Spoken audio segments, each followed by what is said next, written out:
A Bússola de Ouro. Capítulo 2. A Ideia do Norte. Lord Asriel! O reitor exclamou em um tom alto e avançou para lhe apertar a mão. De seu esconderijo, Lyra observava os olhos do reitor. E, de fato, por um segundo, eles foram até a mesa onde o Tocai estivera. Lord Asriel falou. Reitor, cheguei tarde demais, não quis atrapalhar seu jantar, então me acomodei aqui. Olá, vice-reitor. Está com ótima aparência. Me perdoem os trajes, acabei de chegar. Sim, reitor, o Tokai se foi. Acho que o senhor está pisando em cima dele. O porteiro derrubou, mas a culpa foi minha. Olá, capelão. Li seu último artigo e com grande interesse. Ele se afastou com o capelão, deixando Lyra uma visão perfeita do rosto do reitor. Este estava impassível, mas o dímon em seu ombro arrepiava as penas e se movia sem parar de um pé para o outro. Lord Asriel já estava dominando o ambiente, e embora estivesse o cuidado de ser educado com o reitor no território do próprio reitor, era óbvio onde estava o poder. Os catedráticos saudaram o visitante e se espalharam pela sala, alguns indo se sentar em volta da mesa, outros procurando as poltronas. O logo, o zumbi e logo o zumbido das conversas enchia o ar. Lyra percebia que eles estavam muito intrigados com a caixa de madeira, a tela e a lanterna de projeção. Conhecia muito bem os catedráticos, o bibliotecário, o vice-reitor, o inquiridor e o resto. Durante toda a vida, ela convivera com estes homens. Eles a ensinaram, a castigavam, a consolavam, lhe davam presentinhos, proibiam de chegar perto das frutas no pomar. Era o que ela tinha de família. Ela podia até gostar deles como se fossem mesmo a sua família se soubesse o que era uma família, embora nesse caso fosse mais provável que ela sentisse isso pelos criados da faculdade. Os catedráticos tinham coisas mais importantes a fazer do que se importar com a garota meio selvagem, meio civilizada que o acaso colocara entre eles. O reitor acendeu o pavio sobre a panelinha de prata e aqueceu um pouco de manteiga antes de abrir com a faca meia dúzia de botões de papoula e jogar lá dentro. Depois de um jantar, sempre se servia papoula. Ela clareava a mente e estimulava a língua, favorecendo a riqueza da conversa. A tradição era o próprio reitor refogá-las. Sob o chiado da manteiga no calor e o zumbido das conversas, Lyra se mexeu procurando uma posição mais confortável. Com enorme cuidado, ela tirou do cabide uma das becas, uma única de pele que ia até o chão, e estendeu no chão do armário.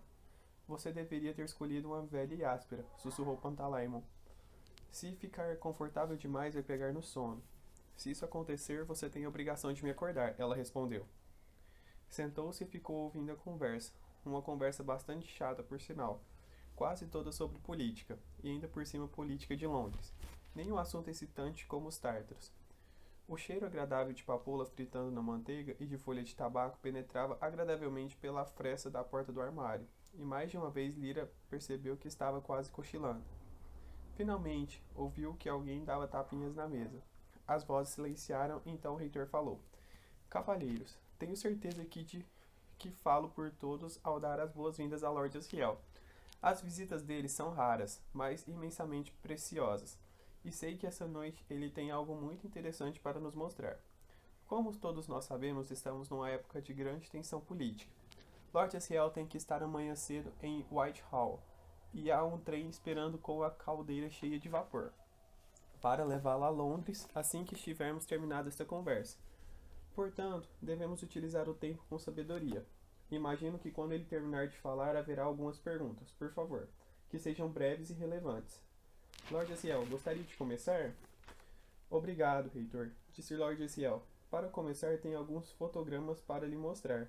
Vice-reitor, acho que vai enxergar melhor daqui. Talvez o reitor queira sentar ali perto do armário. Lyra admirou a habilidade do seu tio. O velho vice-reitor era quase cego, de modo que era uma questão de cortesia arranjar para ele um lugar perto da tela. Isso fez com que o reitor acabasse sentando ao lado do bibliotecário, a menos de 1 metro do armário onde Lyra estava. Ela ouviu o reitor murmurar enquanto se acomodava na poltrona. Esse demônio, ele sabia do vinho, tenho certeza. O bibliotecário cochichou de volta. Ele vai pedir dinheiro. Se forçar uma votação. Se ele fizer isso, temos que nos opor, com toda a eloquência que pudermos. A lanterna começou a chiar enquanto Lord Asriel a bombeava com força. Lyra mudou ligeiramente de posição para poder enxergar a tela, onde agora brilhava um círculo branco. Lord Asriel pediu. Alguém pode diminuir a luz da lamparina? Um dos catedráticos se levantou para fazer isso, e a sala escureceu. Lord Asriel começou. Como algum de vocês já sabem, há 12 meses parti para o norte numa visita diplomática ao rei da Lapônia. Pelo menos foi o que eu fingi que ia fazer. Minha verdadeira intenção era chegar ainda mais ao norte, até o gelo, para tentar descobrir o que ia acontecer com a expedição Grumman. Uma das últimas mensagens de Grumman para a Academia de Berlim falava que um certo fenômeno natural que só é visto nas terras do norte. Eu estava decidido a investigar isso e também a descobrir o que pudesse sobre Grumman. Mas a primeira figura que vou lhe mostrar não se refere a nenhuma dessas coisas. Ele colocou o primeiro slide na armação e deslizou para trás da lente. Um fotograma circular, em preto e branco, bem definido, apareceu na tela. Tinha sido tirado à noite, sobre a lua cheia, e mostrava um casebre de madeira a meia distância. As paredes escuras contra a neve que rodeava e cobria o telhado.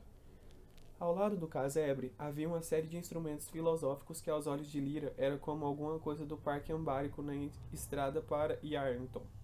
Antenas, fios, isoladores de porcelana, tudo brilhando ao luar e coberto de gelo espesso. Um homem envolto em peles, o rosto mal visível pela abertura do capuz, aparecia em primeiro plano, com a mão erguida como numa saudação. Ao lado dele havia uma figura menor. A lua banhava tudo na mesma claridade pálida. Este fotograma foi feito com emulsão padrão, de nitrato de prata, Lord Asriel informou. Quero que vejam outro, tirado no mesmo local, apenas um minuto depois, com uma nova emulsão de preparação especial. Ele tirou o primeiro slide e colocou o outro no lugar. Esse era bem mais escuro. Era como se o luar tivesse sido bloqueado por um filtro. O horizonte ainda estava visível, com a sombra escura do casebre e o telhado coberto de neve clara se destacando, mas não era possível identificar qualquer detalhe dos instrumentos.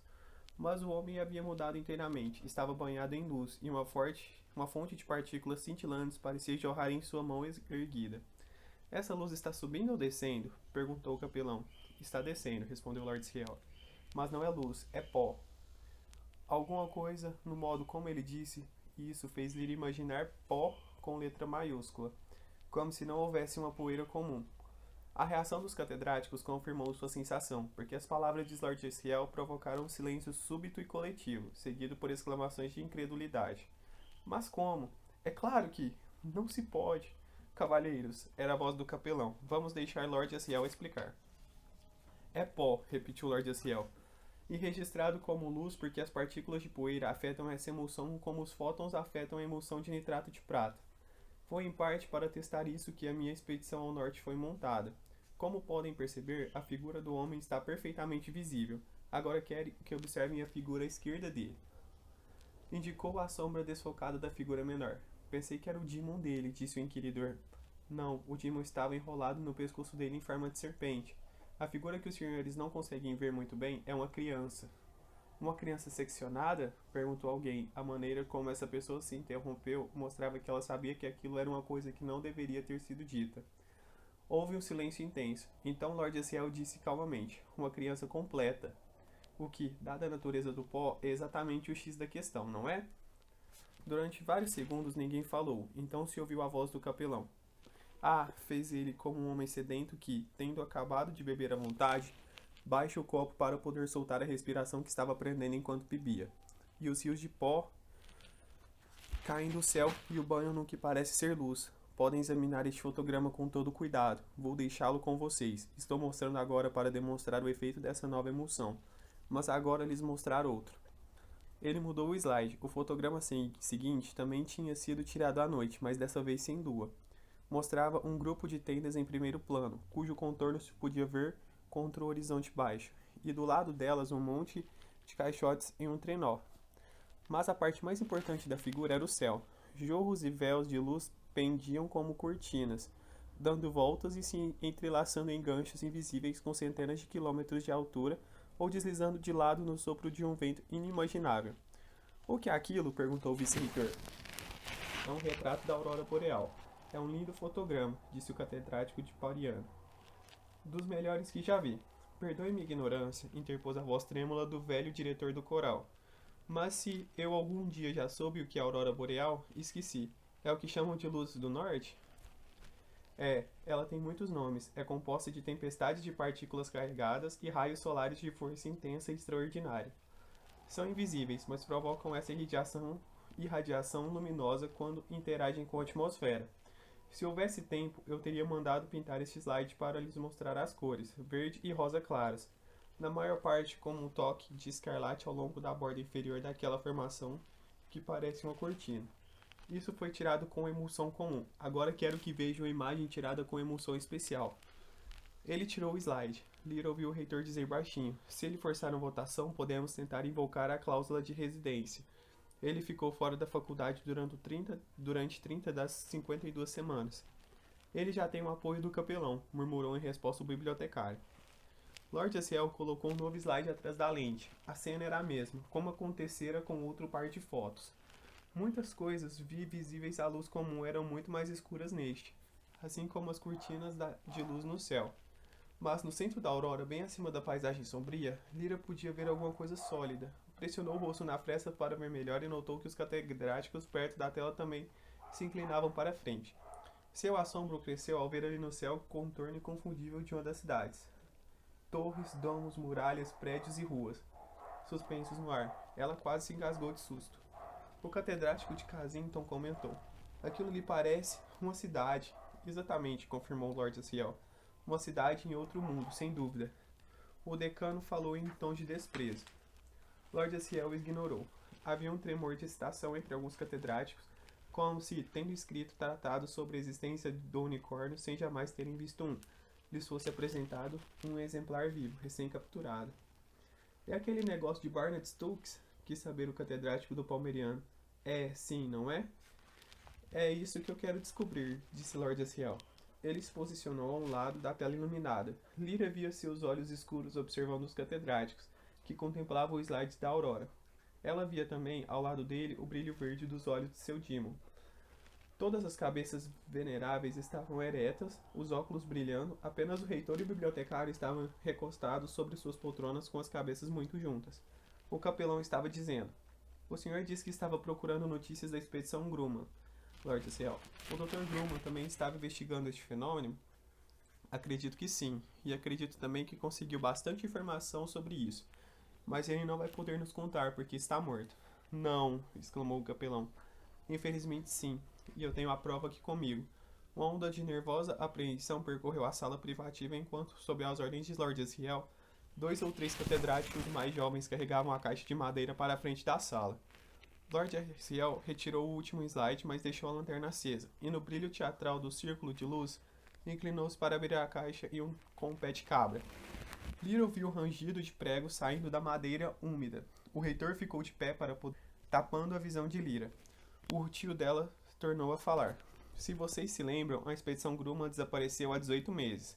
A Academia Alemã o mandou avançar para o norte até chegar ao polo magnético, e ali fazer várias observações astronômicas. Foi durante essa viagem que ele observou o curioso fenômeno que acabamos de ver. Logo depois, ele desapareceu. Se supõe que tenha sofrido um acidente e seu corpo esteja todo esse tenha caído numa fenda qualquer. Na verdade, não houve acidente algum. O que você tem aí? Perguntou o decano. É um recipiente a vácuo? Lord Asriel não respondeu logo. Lyra ouviu um estalito de presilhas de metal e um assobio de ar penetrando no receptáculo. E depois houve silêncio, mas o silêncio não durou muito.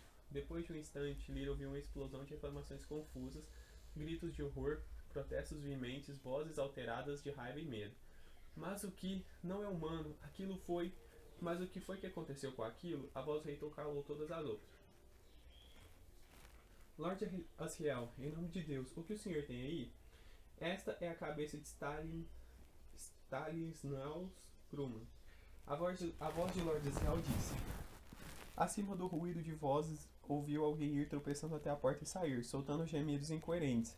Ela queria poder ver o que eles estavam vendo. Lord Asriel continuou. Encontrei o corpo dele conservado no gelo perto de Svalbard. Os assassinos fizeram isso com a cabeça dele. Reparem no padrão do escalpelo característico. Acho que o senhor deve estar familiarizado com isso, vice-reitor. A voz do Sião era firme a responder. Já vi os tártaros fazerem isso. É uma técnica encontrada entre os aborígenes da Sibéria e do Tungusk. De lá, naturalmente, essa prática se espalhou para as terras do Skraelinks, embora eu acredite que ela agora esteja proibida na Nova Dinamarca. Posso examinar de perto, Lord Asriel? Depois de um silêncio breve, ele tornou a falar. Minha visão não é muito nítida e o gelo está sujo, mas me parece que há um buraco no alto do crânio, estou certo? Está sim. Uma trepanação? Exatamente. Isso provocou um murmúrio de excitação. O reitor saiu da frente e Lyra tornou a enxergar a cena. O velho vice-reitor no círculo de luz do lampião segurava um passado bloco de gelo bem perto dos olhos, e Lyra conseguiu ver o objeto dentro dele. Uma bola sanguinolenta, quase irreconhecível como uma cabeça humana. Pantalaimon emvoaçou em volta de Lyra, e sua aflição a perturbou. Quieto, escute, ela murmurou. O Dr. Grumman já foi catedrático dessa faculdade, disse o decano então veemente. Cair nas mãos do Tártaro? Mas não ao norte? Eles devem ter penetrado mais do que se imaginava. Será que ouviu o senhor dizer que o encontrou perto de Svalbard? Perguntou o decano. Isso mesmo. Então está querendo dizer que os Semborians têm algo a ver com isso? Lyra não reconheceu aquela palavra, mas obviamente os catedráticos sim. Impossível, disse o catedrático de Kazington, com firmeza. Eles nunca se comportariam assim. Então não reconhece Yorf Harkness, retrucou o catedrático de Palmeriano, que tinha feito ele próprio várias expedições às regiões árticas. Não me surpreenderia que ele tivesse começado a escalpelar as pessoas à moda dos tártaros. Lyra tornou a olhar para o tio, que observava os catedráticos com um brilho de satisfação maldosa, sem nada dizer. Quem é Yorf Harkness? Alguém perguntou. É o rei de Svalbard, esclareceu o catedrático de Palmeriano. Sim, é isso mesmo, um dos Sejamborns. Ele é uma espécie de impostor. Chegou ao trono através de trapaças, pelo que sei, mas é uma figura poderosa, nem um pouco tolo, apesar de suas afetações ridículas. Construir um palácio de mármore importado, criar o que ele chama de uma universidade. Para quem? Para os ursos? Comentou outra pessoa e todos riam. Mas o catedrático de Palmeriano prosseguiu. Eu lhes digo que Iofur Hankinson seria capaz de fazer isso a Grumman. Ao mesmo tempo, com bajulação, é possível fazer com que ele se comporte de maneira bem diferente, se for preciso. E o senhor sabe fazer isso também? Não é, Trelawney? Comentou o decano com zombaria. Claro que sei. Quer saber o que ele deseja acima de tudo? Até mais do que o diploma honorário? Ele quer um Demon. Se alguém descobrir o meio de lhe dar um Demon, ele fará qualquer favor. Os catedráticos riram com vontade. Lyra acompanhava tudo isso sem compreender o que o catedrático do Palmeriano tinha dito, não fazia sentido. Além disso, ela estava impaciente para ouvir mais sobre o escalpelamento, as luzes do norte e aquele pó misterioso. Mas ficou decepcionada, pois Lord Asriel havia terminado de mostrar suas relíquias e suas fotos, e a conversa logo se transformou num debate acadêmico sobre a conveniência ou não de lhe dar dinheiro para equipar a outra expedição. Os argumentos eram disparados de um lado para o outro, e Lyra sentiu os olhos pesarem. Logo estava dormindo, a sono solto, com o Pantalaimon enrolado em seu pescoço, na forma de dormir favorita, como um arminho. Ela despertou com um susto quando alguém a sacudiu pelo ombro. Quieta, ordenou o tio. A porta do armário estava aberta e ele estava agachado na frente da luz. Foram todos embora, mas ainda alguns criados por aí. Vá para o seu quarto agora e trate de não falar a ninguém sobre isso. Eles voltaram para lhe dar o dinheiro? Ela perguntou com voz sonolenta. Sim. O que é pó? Ela continuou se esforçando para ficar de pé depois de passar tanto tempo num lugar tão pequeno. Não lhe interessa. Interessa sim, ela retrucou. Se queria que eu fosse um espião no armário, devia me contar sobre o que eu estou espionando. Posso ver a cabeça do homem? A alva pelagem de arminho de Pantalaimon se arrepiou. Ela sentiu cócegas no pescoço. Lord Asriel soltou uma risada curta. Não seja mórbida, disse, e começou a guardar os slides e a caixa de espécimes. Vigiou o reitor? Sim, e ele procurou o vinho antes de qualquer outra coisa. Ótimo, por enquanto eu o derrotei. Agora faça o que mandei e vá para a cama. Mas para onde o senhor vai? De volta para o norte. Viagem em 10 minutos. Posso ir junto? Ele interrompeu o que estava fazendo e a olhou como se fosse a primeira vez. Seu Demon também voltou para ela, os enormes olhos verdes da pantera. E, sob os olhares concentrados de ambos, Lyra enrubesceu. Mas seu lugar é aqui, disse o tio finalmente. Mas por quê? Por que meu lugar é aqui? Por que não posso ir para o norte com o senhor? Quero ver as luzes, os ursos, os icebergs e tudo mais. Quero conhecer o pó e aquela cidade no ar. É outro mundo? Você não vem, garota. Tire isso da cabeça. Estamos numa época perigosa demais. Faça o que estou mandando e vá para a cama. Se comportar, traga uma presa de morsa entalhada pelos esquimós para você. Não discuta mais ou vou ficar muito zangado. E o timão dele rosnou com tal ferocidade que Lyra de repente tomou consciência de como seria sentir aqueles dentes na garganta. Lyra apertou os lábios e olhou de cara feia para o tio. Ele estava retirando o ar do recipiente a vácuo e não percebeu. Era como se já tivesse esquecido. Sem uma palavra, mas com os lábios apertados e olhar furioso, a garota e seu Demon saíram e foram para a cama. O reitor e o bibliotecário eram velhos amigos e aliados, e tinham o costume, depois de um episódio difícil, de beber uma taça de branjim e consolar um ao outro. Assim, depois que se despediram de Lord Asriel, eles foram até os aposentos do reitor e se acomodaram na sala das conversas dele, com as cortinas fechadas e o fogo na lareira reforçado. Seus Demons no lugares de costume, sobre o joelho o ombro, eles se prepararam para conversar a respeito do que acabara de acontecer. Acredita mesmo que ele sabia do vinho? Perguntou o bibliotecário. Claro que sabia. Não imagino como, mas ele sabia, e derrubou a garrafa. Claro que foi. Perdão, reitor, mas não consigo deixar de me sentir aliviado. Não estava gostando da ideia de envenená-lo? Sim, de assassinato. Acho que ninguém gosta disso, Charles. Mas as consequências de não fazer nada poderiam ser bem piores.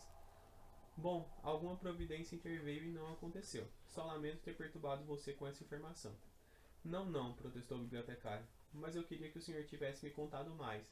O reitor ficou em silêncio por um instante, mas antes de dizer: talvez eu devesse mesmo. O aletiômetro avisa que as consequências serão desastrosas se Lord Asriel continuar com sua pesquisa. Muito mais, a criança será envolvida, e quero mantê-la salva enquanto for possível. As atividades de Lord Asriel têm alguma coisa a ver com essa nova iniciativa do Tribunal Constitucional de Disciplina? Aquele tal de, como é o mesmo nome, Conselho de Oblação? Lord Asriel... Não. Pelo contrário, também o Conselho de Oblação não será totalmente subordinado ao Tribunal Constitucional. É uma iniciativa semi-privada, está sendo dirigida por alguém que não gosta de Lord Asriel. Entre os dois, Charles e o Tremo. O bibliotecário ficou calado. Desde que o Papa João Calvino havia transferido a sede do papado para Genebra e criado o Tribunal Constitucional de Disciplina, o poder da Igreja sobre todos os aspectos da vida tinha sido absoluto. O próprio papado fora abolido após a morte do Calvino, e em seu lugar crescera um emaranhado de tribunais, colegiados e conselhos, conhecidos respectivamente como magistério. Esses órgãos nem sempre eram unidos, às vezes cresciam entre eles uma amarga rivalidade. Durante grande parte do século anterior, o mais poderoso deles tinha sido o colegiado dos bispos. Porém, nos anos mais recentes, o Tribunal Constitucional de Disciplina tinha se tornado o mais atuante e o mais temido de todos, os órgãos da Igreja. Mas era sempre possível que entidades independentes crescessem sob a proteção de outra facção do magistério, e o Conselho de Oblação mencionado pelo bibliotecário era uma dessas. O bibliotecário não sabia muita coisa sobre ele, mas as coisas que ouvira ali despertavam desagrado e temor, de modo que ele compreendia perfeitamente a aflição do reitor. O catedrático de Palmeriano citou um nome. Disse depois de um instante: Bernard Stokes. Que negócio é esse de Bernard Stokes? Ah não, é da nossa esfera. Pelo que entendi, a Santa Igreja ensina que existem dois mundos: o mundo que tudo podemos ver, ouvir e tocar, e outro mundo, o mundo espiritual do céu e do inferno. Bernard e Stokes eram dois teólogos. Como posso dizer? Dois teólogos renegados que defendiam a ideia da existência de vários mundos como este aqui, nem céu nem inferno, mas materiais e pecaminosos. Estão aqui bem próximos, mas invisíveis e inatingíveis. Naturalmente, a Santa Igreja desaprovou essa heresia abominável, e Bernard e Stokes foram silenciados. Mas, infelizmente, para o magistério, parece haver sólidas provas matemáticas a favor dessa teoria dos outros mundos. Eu próprio nunca as estudei, mas o catedrático de Kensington me disse que são muito sólidas. E agora Lord Asriel tirou uma foto de um desses outros mundos, completou o bibliotecário. E nós lhe demos financiamento para ir procurá-los. Entendendo? Entendo. Isso mesmo, o Conselho de Oblação e seus poderosos protetores irão pensar que a Faculdade Jordan é um antro de apoio à heresia, e entre o Tribunal Constitucional e o Conselho de Oblação, Charles, tenho que manter o equilíbrio. Enquanto isso, a criança está crescendo. Sei que não a esqueceram, mas cedo ou mais tarde, ela será envolvida. mas está arrastada agora, com ou sem a minha vontade de protegê-la. Mas, pelo amor de Deus, como é que o senhor sabe disso? Foi o aletiômetro de novo? Foi sim. Lida tem um papel importante nessa história. A ironia é que ela tem que fazer tudo sem saber o que está fazendo. Mas pode ser ajudada. E em meu plano com o Tokai tivesse dado certo, ela ficaria em segurança por mais algum tempo. Eu gostaria de lhe poupar uma viagem para o norte. Acima de tudo, eu queria poder explicar a ela. Ela não ia prestar atenção, contrapôs o bibliotecário. Conheço muito bem o jeito dela. Se alguém tentar lhe dizer qualquer coisa, ou escuta por 5 minutos, aí começa a se distrair. E não adianta lhe fazer perguntas depois, porque ela terá esquecido tudo. E se eu conversasse com ela sobre o pó, não acha que ela iria prestar atenção? O bibliotecário fez um ruído indicando até que ponto achava isso provável. Por que ela iria prestar atenção? Perguntou. Porque o enigma teológico distante interessaria uma criança saudável e irresponsável? Por causa do que ela terá que viver, inclusive uma grande traição. Quem é que vai traí-la? Não, não essa é a coisa mais triste. Ela é quem vai trair, e a experiência mais terrível, é claro, ela não pode saber disso. Mas não há nenhuma razão para ela não saber sobre o problema do pó. E você pode estar enganado, Charles. Ela pode muito bem se interessar se lhe for explicado de maneira simples.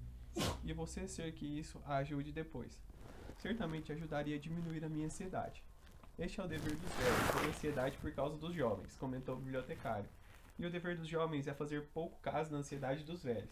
Depois de algum tempo, os dois se despediram, pois era tarde e eles eram velhos e ansiosos.